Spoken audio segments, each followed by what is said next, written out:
என்பதே என்ன தெரியுமா? வித்து தான்.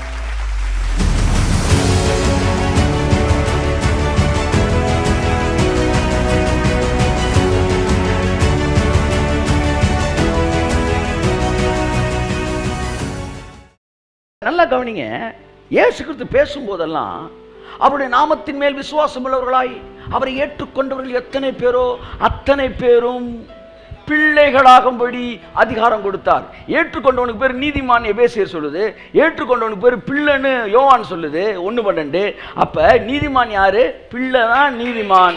நீதிமான்னா பிள்ளை. அதனால ஒருத்தர் சொல்றான், ஒருவனோடு தேவன் இருப்பார். ஆனால் வந்து சொல்றான், வந்து இயேசு கிறிஸ்துட்ட ஒருத்தன் இவ்வளவு பெரிய காரியத்தை செய்ய முடியாதுன்னு சொன்னப்ப இயேசு சொன்னார், வந்து ஆனாலும் ஒருவன் மறுபடியும் பிறவாவிட்டால், பிறப்பதான் பேசுறாரு, பிறப்பு முக்கியம். கிறிஸ்துவை நீங்கள் சொந்த ரட்சகராக ஏற்றுக்கொள்ளும் போது நீங்கள் மறுபடியும் பிறக்கிறீர்கள். ஒரு கழுதை நீங்க எவ்வளவு குளிப்பாட்டினாலும் குதிரை ஆகாது சார்.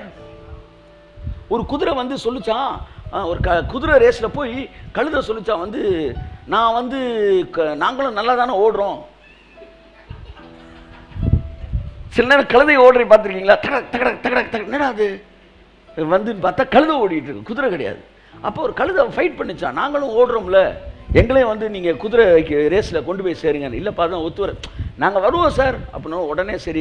கழுதை இவ்வளோ பஞ்சாயத்து பண்ணுதுன்னு அதை கூட்டு போய் குளிப்பாட்டினான். நல்லா குளிப்பாட்டி ஹேரெல்லாம் ட்ரிம் பண்ணிட்டான். பண்ணி ஃபுல்லாக ஹீட்ரு இதெல்லாம் போட்டு வந்து ஹேர் ட்ரையர்லாம் போட்டு நல்லா இது பண்ணி அந்த இதை ஃபுல்லாக நகத்தை ஃபுல்லாக பாலிஷ் பண்ணி அழகாக எல்லாத்தையும் ரெடி பண்ணி கொண்டு வந்து குதிரையோடு நிப்பாட்டிட்டாங்களாம்.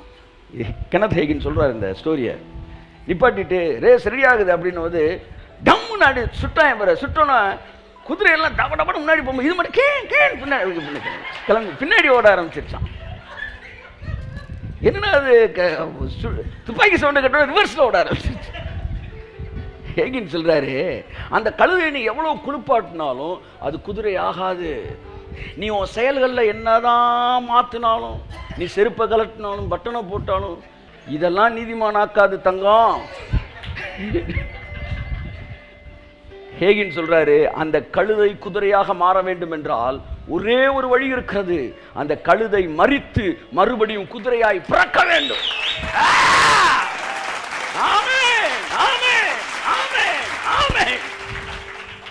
மறுபடியும் குதிரையா பிறக்கணும். ஒருவன் மறுபடியும் பிறக்காவிட்டால் அவனுடைய தேவனுடைய ராஜ்யத்தில் பிரவேசிக்க முடியாது. ஏதோ செயல்கள் வழியாக உள்ள நுழைய முடியாது முடியாது. என் அன்புக்குரியவர்களே, சோ நீதிமான் என்பதே என்ன தெரியுமா? வித்து தான், சீடு. நீங்க எல்லாம் அவரோட சீடா இருக்கீங்க. பைபிள் சொல்லுது, பொல்லாங்கனவனை தொடான், உங்களை பிசாசு தொடவே முடியாதான்.